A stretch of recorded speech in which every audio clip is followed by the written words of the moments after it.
This week's portion is Vayeshev, and it's packed with very interesting events. Most of them about one person, and that is Yosef. He unfortunately suffers a lot, like his father Yaakov. His mother dies when he's just a kid. His brothers hate him, and they sell him to Arabs. That in itself, if you think about it for a second, is crazy. Thinking about brothers selling their younger brother who's only 17 years old, it's pretty scary to think about. He then is brought down to Egypt. He's seduced by Potiphar. He's falsely charged with rape and put into prison. It's a hard life, and most of us would be pretty angry at the world, perhaps at God. We suffer, maybe not as much as Yosef suffered, but we suffer, Yosef suffered. So why don't we look at the response of Yosef to his troubles, and maybe we can learn from it and use it ourselves. The story goes on that while Yosef was in prison, the butcher of Pharaoh accidentally serves him a cup of wine with a fly in it, and the baker serves him some bread with a stone in it. Both are thrown into prison, and obviously what would naturally be their response after this, they were a little down and a little depressed about what just happened. Yosef comes, he sees these two depressed folks and asks, and the pasuk says, Madua penechem roim hayom. Why are your faces downcast today? Now we read this verse, this pasuk, every single year. And sometimes what you need to do when you learn Chumash is you need to stop and think for a second. What's going on here? So over here, we read the pasuk. One thing to ask yourself is, what did Yosef just say? You would expect that he would have become, after what happened to him, absorbed in maybe in his own pain, his own anger at the world. We would never imagine that he would notice the pain of others. Yet Yosef did not become bitter. He remained sensitive to others and to his divine mission in life. Not only did he perceive the anguish of these men, which that in itself is huge, just to notice that your friend is down. But not only that, he reached out to help them. It was obvious to him why imprisoned ministers would be depressed, and their depression would probably get worse every single day, yet he thoughtfully inquired after their well-being. Even in the slight chance, he was thinking, maybe I can help them out in some way.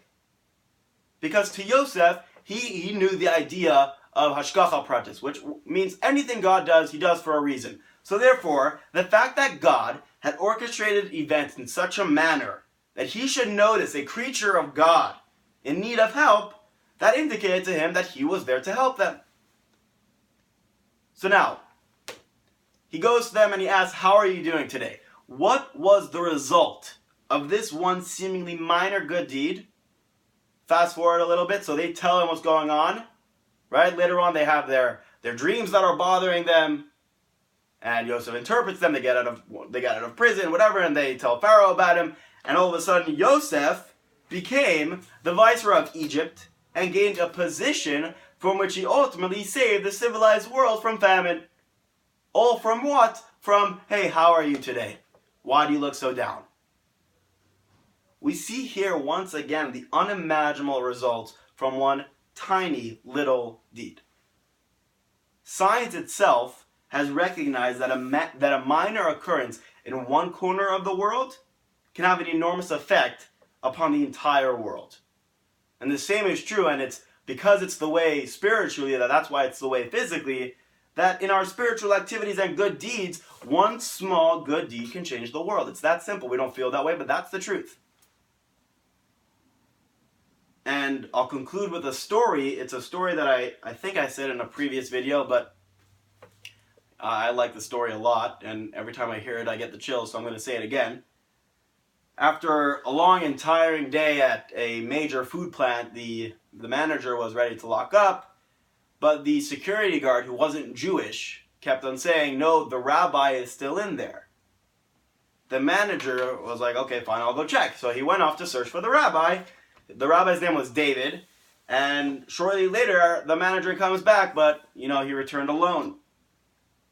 The manager says, no sign of him. Are you absolutely sure he didn't leave yet? Maybe you didn't notice him slip by at the end of the day. "Sir, I am positive he's in there somewhere," the security guard kept on saying with conviction. Looking none too pleased, the manager went back inside looking for a second time for David. After a few minutes he was back. No David. So he tells the security guard as calmly as he could without getting angry at him, "Listen, you must be mistaken. I have searched the facility twice. There's no way I'm going back to search again. We're locking up." Meanwhile, not 100 feet away, in a walk-in freezer, locked from the outside, David lay semi-conscious, literally freezing to death. His muted calls for help began to slur until they faded completely. He's thinking to himself, this must be what, dying feels like. Barely coherent, he managed to say the Shema. He was ready to die, to meet his Creator. As if in a distant dream, he heard what seemed to be the sound of a screaming angel, he later says. "I'm locking up now," the manager yelled, his tone leaving no room for arguments. And yet the guard persisted. "Sir, allow me to check myself. Maybe the rabbi is in some type of trouble." And sure enough, he goes back inside, and a life was saved. They found him. The next day, obviously the manager, very curious, he asks him, "How did you know that David was still inside the plant?" The security guard says it's really very simple. You see, every day, every morning without fail, I'm greeted with a solitary good morning. It's the rabbi who greets me this way. Every evening, as well, upon leaving, he wishes me a hearty good night. Yesterday morning, I received my usual cheery good morning, but I still hadn't received my usual good night. The story is amazing, but don't limit the lesson to be learned from it. And that's what I did, I think, the last time I said this story. This time is different. Don't limit it to, it's not just saying, learn a lesson by, being more kind and saying good morning to people and good night. This story is so much more. It's teaching us the value of just being sensitive. If we care for others and push away our will for others like Yosef did, then ethics of our fathers tells us that you push away your will for others, God will push away his will for you. Good Shabbos.